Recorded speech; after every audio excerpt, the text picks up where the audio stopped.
et la Mecque devient le terrain de bombardements qui vont jusqu'à égratigner la Kaaba. Dans l'épisode précédent, nous en étions restés à l'an 65 après l'Hégire. Je vous parlais de Abd al-Malik, le cinquième calife de la dynastie omeyyade. À la fin de l'épisode, je vous ai aussi dit qu'il n'avait aucun contrôle sur le Hijaz. Le Hijaz, qu'est-ce que c'est? C'est une région de l'Arabie qui regroupe les villes saintes telles que Médine et la Mecque. Si on fait un léger retour en arrière, au décès de Yazid Ier, Ibn al-Zubayr prend l'autorité sur le Hijaz. Les gens du Hijaz lui font alors allégeance, mais pas que. Son autorité s'étend alors sur le Yémen, l'Égypte, l'Irak, le Maghreb et la Syrie. Si bien que le calife omeyyade en cours, Marwan II, réfugié en Palestine, songe même à lui faire allégeance. Mais ses proches associés lui en dissuadent. Il entame des reconquêtes et il réussit à redominer la Syrie et même l'Égypte en 65 de l'Hégire. Puis il meurt, laissant sa place à son fils, à Abd el-Malik, dont je vous parlais au début, qui réussit à son tour à reprendre l'autorité jusqu'en Irak. Ibn al-Zubayr ne dominait alors plus que le Hijaz et le Yémen.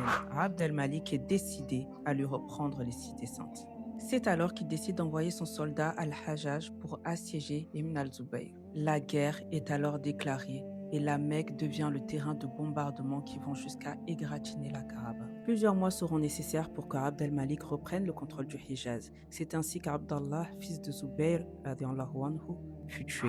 Vous l'aurez compris, selon mon humble analyse, l'ère omeyyade fut perturbée de nombreux conflits et de nombreuses batailles au cours desquelles des membres importants de la communauté ont perdu la vie.